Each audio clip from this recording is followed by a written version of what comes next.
સતીનો દેહ બળ્યો, યજ્ઞ અટકી ગયો, હાહાકાર થયો, શિવગણો તો એકદમ દિગ્મૂઢ બની ગયા.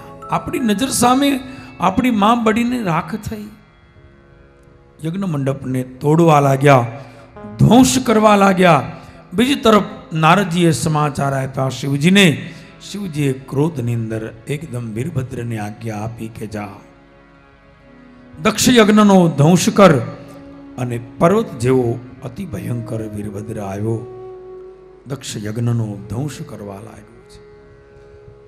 જેણે જેણે શિવ અપરાધ કર્યો હતો એને દંડ આપ્યા છે.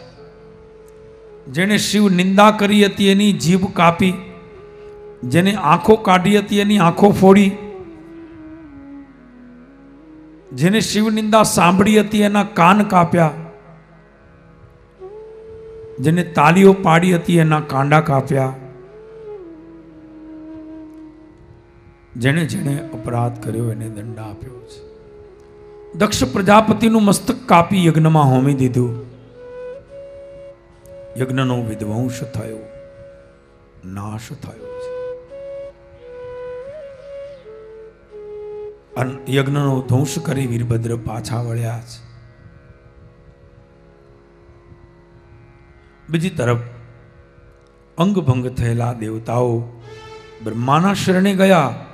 બ્રહ્માજીના શરણે જઈ સ્તુતિ કરવા લાગ્યા. ભગવાન બ્રહ્માએ કહ્યું, શું છે?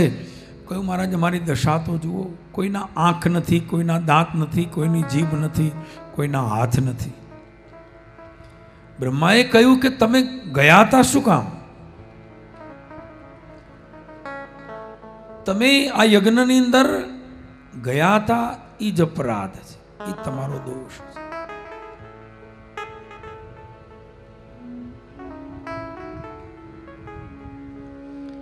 શિવ અપરાધ આ જગતમાં, શિવ અપરાધ જેવો કોઈ અપરાધ નથી. તમે શિવનો દોષી છો. દેવો કહે છે મહારાજ ભૂલ સમજાય પણ હવે સમજાય. બ્રહ્માજીએ કહ્યું તો એનું નિરાકરણ એક જ છે. શંકર ભગવાન આગળ જાઓ, એના પગ પકડો, માફી માગો. જેનો અપરાધ કર્યો છે એની માફી માગો. દેવોએ કહ્યું મહારાજ અમને જાતા બીક લાગે, તમે અમારી સાથે આવો. કોઈક ભલામણ કરવા વાળું તો જોઈ ને. મહારાજ હવે અમને તો બીક લાગે છે. બ્રહ્માજી સાથે આવ્યા. કૈલાસની અંદર આવી દેવતાઓએ સ્તુતિ કરી. શંકર ભગવાન પ્રસન્ન થયા છે. બ્રહ્માજીએ કહ્યું મહારાજ છોરું કછોરું થાય, માવતર કમાવતર ન થાય. દેવોને ક્ષમા આપો અને હવે આપ યજ્ઞ ભૂમિમાં પધારો.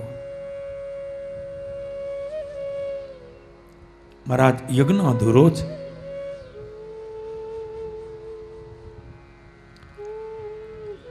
અને પછી તો શંકર ભગવાન યજ્ઞ ભૂમિમાં પધાર્યા. ફરીને યજ્ઞ જે છિન્નભિન્ન થયો હતો એની ફરીથી નવ રચના કરવામાં આવી. ફરીને યજ્ઞની વેદીઓ, પૂજાપાનો સામાન, મંડપો બધું રોપાયું છે. બધું તૈયાર થયું. શિવજીએ કહ્યું કે મુખ્ય યજમાન ક્યાં છે? બ્રહ્માએ કહ્યું કે મહારાજ મુખ્ય યજમાન છે પણ એનું મસ્તક કપાયું છે. દક્ષ છે પણ ખાલી ધડ છે, માથું નથી. એ તો યજ્ઞમાં હોમાઈ ગયું.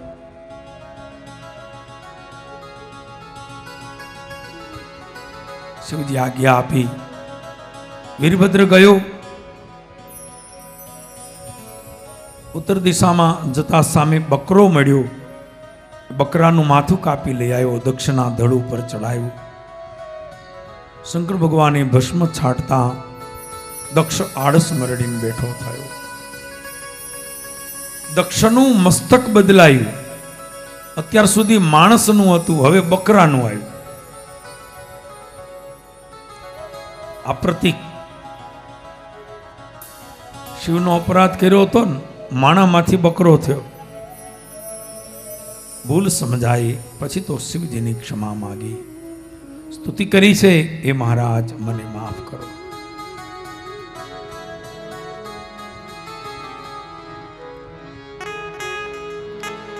ભોળા શંકર ભવ દુઃખ કાપો,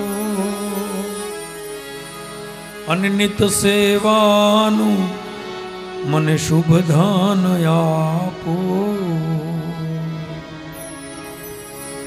ટાળો માન મદ ગાળો ગર્વ સબ ભક્તિ આપો. એ દયા કરીને દર્શન શિવજી આપો. શંભુ શરણે પડી માગું તો ઘડી રે ઘડી કષ્ટ કાપો.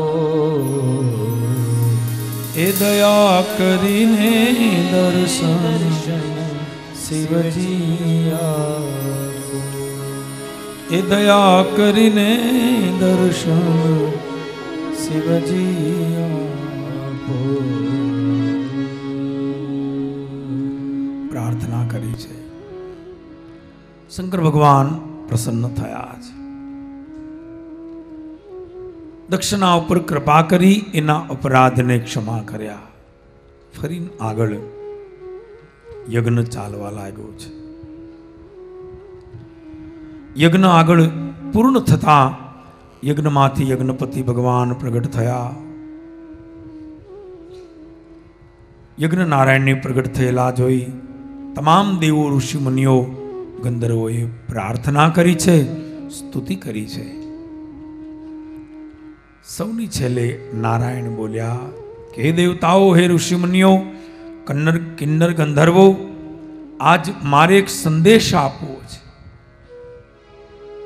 અને મારો સંદેશ એ જ છે કે આ જગતમાં હું જ શંકર છું અને હું જ બ્રહ્મા છું.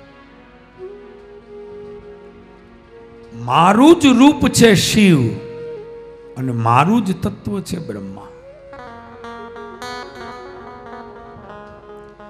જે એમ માને છે કે બ્રહ્મા જુદા અને શિવ જુદા અને વિષ્ણુ જુદા, એ મૂર્ખ છે, એ અજ્ઞાની છે, રવ રવ નર્કનો અધિકારી છે.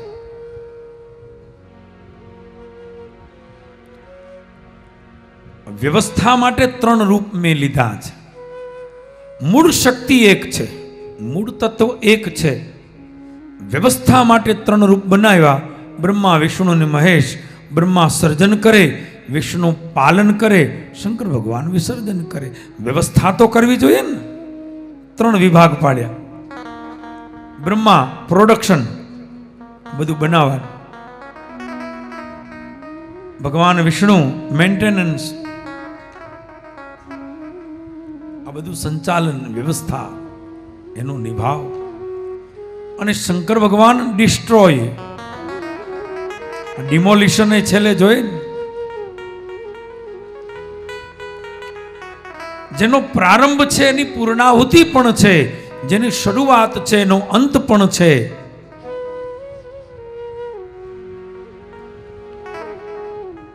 બ્રહ્મા પ્રારંભ કરે તો શંકર ભગવાન વિસર્જન કરે. શિવે વિસર્જનના દેવ છે. એટલે તો દુનિયામાં તમે જોજો, ઉઠમણાનો અને બેસણાનો પ્રોગ્રામ શંકરના મંદિરમાં જ હોય. સાંભળ્યું કોઈ દી હવેલીમાં?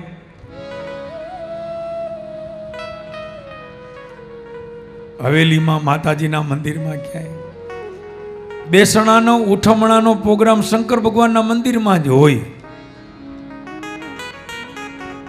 શંકર ભગવાન કે બધા બેસણામાં અહીંયા આવો, ઉઠમણું અહીંયા ને બેસણું અહીંયા ને, તમારે જે કરવું હોય, ઉઠમણું કરવું હોય તો ઉઠમણું. અને શંકર ભગવાને કહ્યું કે એ ચિંતા ન કરવી, અહીંયા ન આવો તો ચિંતા ન કરતા, કારણ કે સ્મશાનમાં જ મારો નિવાસ છે. શંકર ભગવાન ક્યાં બિરાજે છે? સ્મશાને વસંતમ મનોજમ દહંતમ. સ્મશાનની અંદર નિવાસ કરે. શંકર ભગવાન સ્મશાનમાં જ નિવાસ કરે.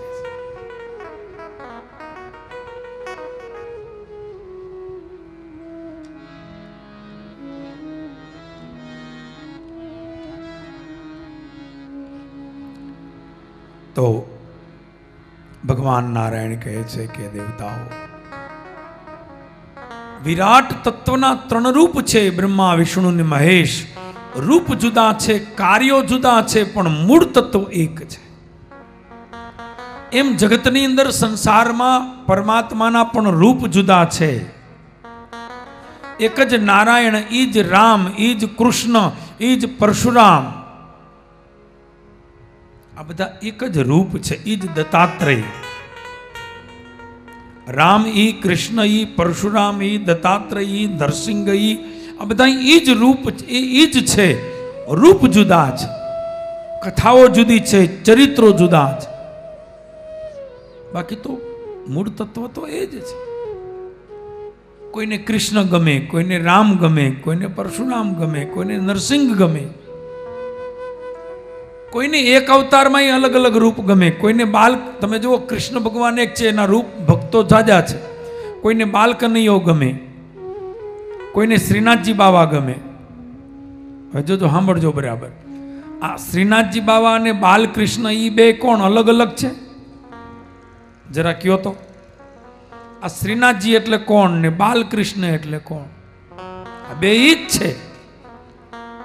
બાલમુકુંદ પણ ઈ જ છે, અને એ જ કૃષ્ણએ 7 વર્ષની ઉંમરે જ્યારે ગોવર્ધનને ધારણ કર્યા, ટચલી આંગળીએ ડાબા હાથની, ત્યારે એ ગોવર્ધન ધારી ગિરિરાજ ધરણ શ્રીજી બાવા થયા.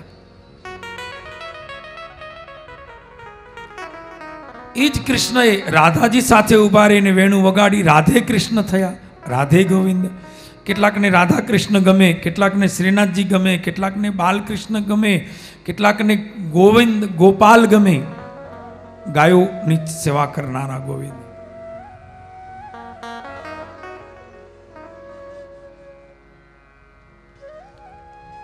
અને છેલ્લે કેટલાકને દ્વારિકાનાથ ગમે. જોજો, જે જેને માનતા હોય, શ્રીનાથજીને માનતા હોય શ્રીનાથજી ઉપડે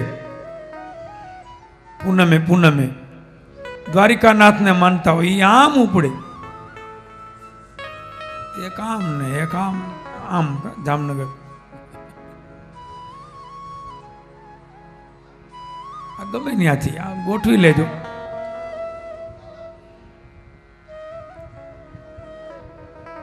જ્યાં શ્રદ્ધા તમારી છે, ઈશ્વરનું રૂપ છે. તમે શ્રીનાથજી જાઓ તોય ભલે, દ્વારિકાનાથ પાસે જાઓ તોય ભલે, વૃંદાવનમાં રાધારમણ પાસે જાઓ તોય ભલે, અને નંદગાંવમાં બાલમુકુંદ પાસે જાઓ, બાલકૃષ્ણ પાસે જાઓ તોય ભલે. કૃષ્ણનું જ રૂપ છે. રૂપ જુદા જુદા છે. જેને જેમાં પ્રેમ, જેને જેમાં લાગણી, જેને જેમાં શ્રદ્ધા. માણસો એવા છે ને, એ પોતે માને ને એ જ હાચા. આપણા ભગવાન તો કે એને કોઈ ન લગે, કે એને કોઈ ન લગાય તારે હું બીજા બધાવા છે ને. આપણા ભગવાન એટલે બધાથી ઊંચા.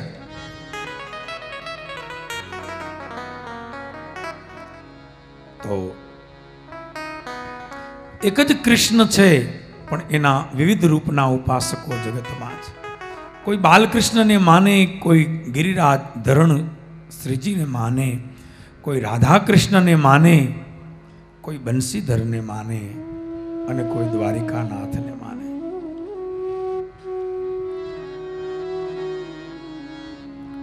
તો ભગવાને કહ્યું કે આ જગતમાં રૂપ ભલે અલગ અલગ રહ્યા, પણ મૂળ તત્વ તો એક જ છે. મૂળ તત્વ તો હું જ છું. આમ ઉપદેશ આપ્યો છે. કથા પ્રેરણા આપે છે. ભગવાનના રૂપ ભલે જુદા હોય. ઘણા લોકો ભગવાનમાંય ભેદ કરે. અમે આને માનીએ એટલે અમે આનું નામ ન લઈએ, આને માનીએ એટલે આના દર્શન ન કરીએ. હવે એ બધા એક જ છે.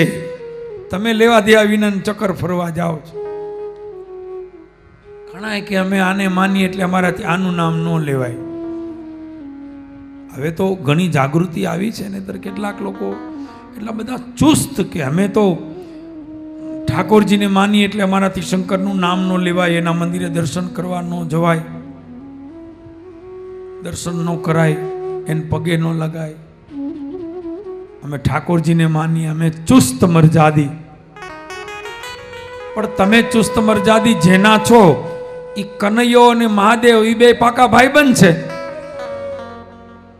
એને તો રોજ એકબીજા વિના હાલતું નથી, પેલા એનું તો કરો.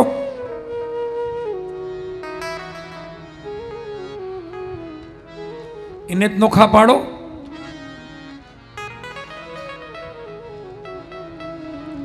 મારો કહેવાનો અર્થ, રૂપ જુદા છે, મૂળ તત્વ ઈશ્વરનું એક છે. ભગવાને ઉપદેશ આપ્યો, આમ જય જયકાર થયો. બોલીએ બાલ કૃષ્ણલાલ કી.